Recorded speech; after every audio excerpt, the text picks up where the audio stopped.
From a new collection in the Blue Note catalog titled Right on My Way Home, Bob Dorough performing a salute to the legendary Sidney Bechet. This past year, the 100th anniversary of the birth of Sidney Bechet, they called him the King of Paris.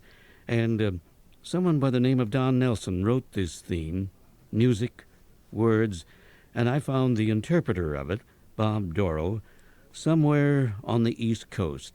Welcome in to Minnesota Public Radio, Bob Dorough. Good to have you there. Hello, thanks, Leigh, and hello, listeners. It's magic. It is magic. Some of you out there grew up with Schoolhouse Rock. This is the music director of Schoolhouse Rock, Bob Dorough. Take a bow, sir. Okay, I was just floating through New York City when I got this challenge to write multiplication tables. That's how Schoolhouse Rock started. And do you suppose there are a lot more mathematicians out there as a result? I think I may have bred a few mathematicians. Wonderful. Well, Bob, you've been on the scene for a long time, and I must ask you, who was Don Nelson who wrote that salute to Sidney Bechet?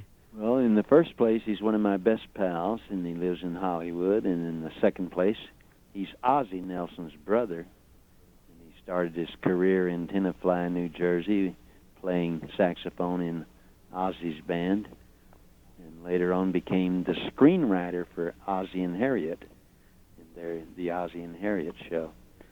Anyway, the first year I spent in L.A., I met Don right away, and we became buddies. And over the years, he showed me his compositions, and he showed me Sidney Bechet, and I sort of encouraged him, and I added a lyric or two, and voila.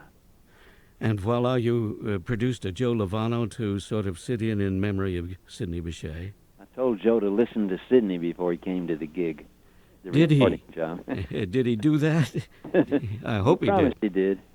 Well, I swear, huh? Yeah. Well, Bob, you have had quite a career.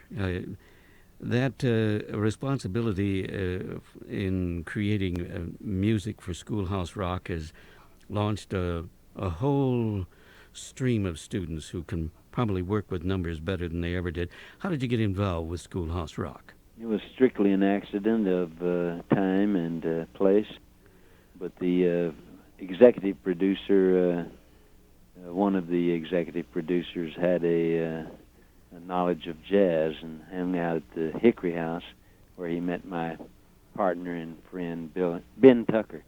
And Ben was playing bass for Marion McPartland and Billy Taylor. So George Newell said, "Oh, yeah, my company's looking for someone to put multiplication tables to music." And Ben said, "Bob Dorough, my pal, he can put anything to music." So that was my recommendation from fellow colleague Ben Tucker. A marvelous pulsating to a whole empire. Well, do you dream of these numbers? No, well, I did at the time that I produced them, but now I'm over that part. Well, no, the muse inside of you has been challenged to create music to specification in Schoolhouse Rock.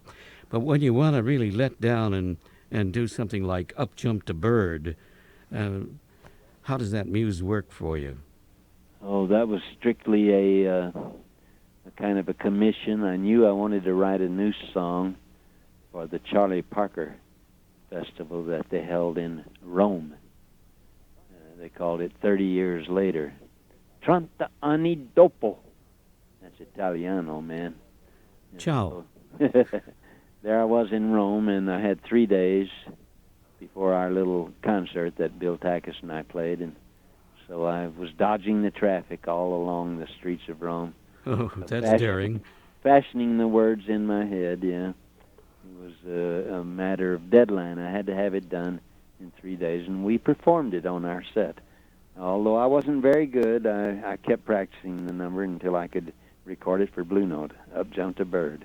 We're going to have a chance to listen to it. Meantime, I must say to you listening out there, if you're headed for New York in the month of March, circle the 25th and 26th, a Wednesday and a Thursday. Birdland, New York City will be showcasing Bob Dorough, and no doubt he'll sing Up Jumped a Bird. And we'll talk about that again in the future.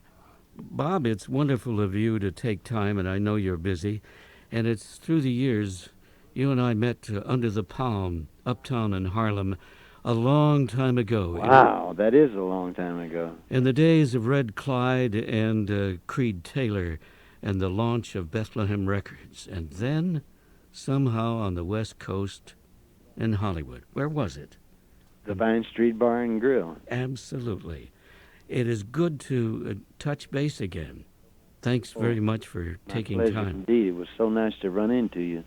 Give my regards to Tom Everett, too. I will indeed. Well, Bob, let's talk again soon, and let's see how Up Jumped a Bird cooks right now. Okay. All right. Good night.